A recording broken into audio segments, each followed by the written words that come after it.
We go now to the executive director of the World Food Program, Ambassador Cindy McCain, who joins us this morning from Rome. Ambassador, thank you so much for being with us. And you're with us in part because you're just back from a trip into Gaza. So few outsiders are getting in these days to assess the situation.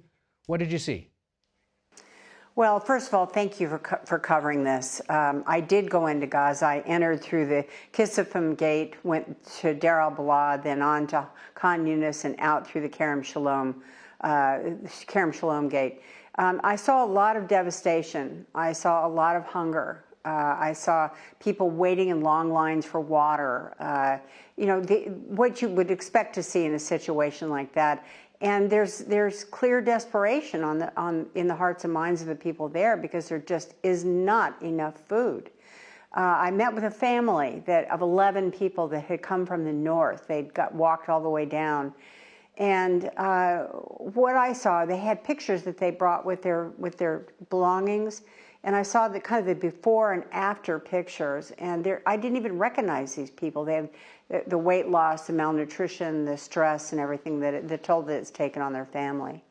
It's truly a devastating situation, and something that we need to demand a ceasefire about right now and make sure that we can get in there and feed.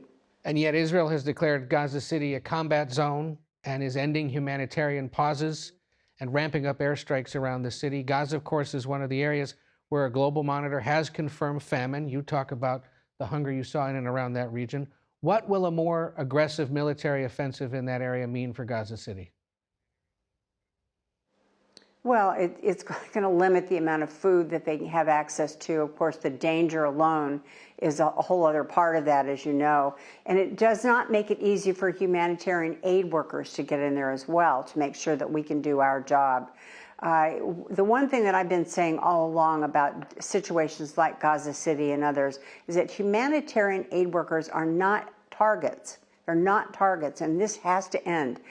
So I'm hoping that perhaps it won't be as bad as we think it's going to be, but I have a feeling we're going to see some more serious devastation. In fact, you bring up the issue of safety for humanitarian workers. Last year, among the deadliest on record, nearly 400 killed in the line of duty. There was a World Food Program convoy that came under fire in Gaza last month. I mean, absent a ceasefire, what more needs to be done by warring parties to protect humanitarians as they try to carry out this work?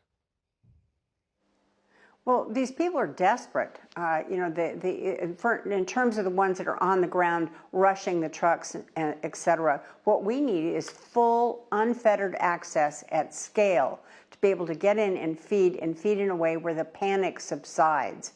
And secondly, of course, we don't do anything that involves guns or military in any way, shape, or form.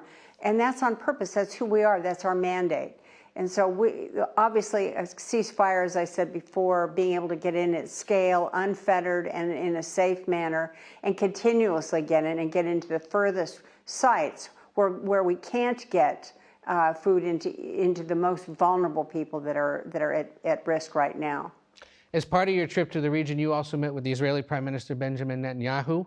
You described it as a productive meeting and said you discussed what you need in order to be able to get access. But you also said it was clear there isn't enough food getting into Gaza. And I want to read you something that the Prime Minister's office posted on social media. They said, in part, it's regrettable that Mrs. McCain has since issued statements contradicting what she told us in Jerusalem. That is a misrepresentation. Israel is enabling a steady flow of aid in sufficient quantities. What's your response to the Prime Minister? Well, I stand by what I said. There's not enough food getting in. And without a full ceasefire and the ability to get in, as I said, at scale, unfettered, making sure that we're safe doing it as well, that's the only way we're going to be able to feed people.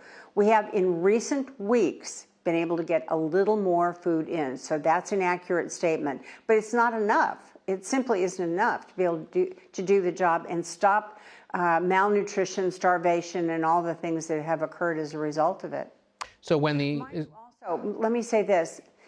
I'm sorry. Go ahead. Let me add one thing to that. Malnutrition and starvation and famine of any kind, it's not just about food.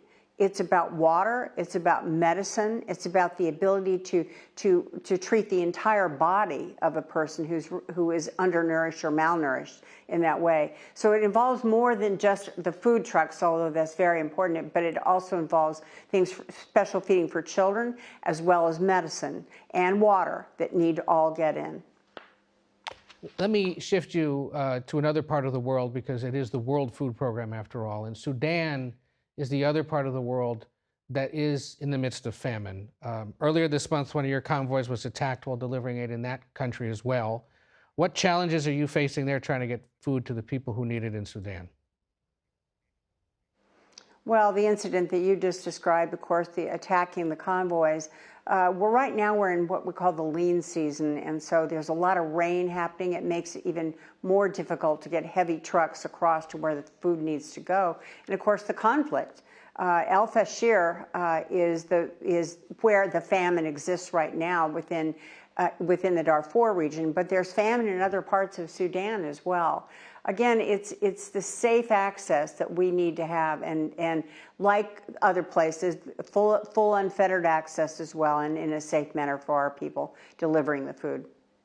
Executive Director of the World Food Program, Ambassador Cindy McCain, thank you so much for bringing that important perspective to us this morning. We'll see you soon.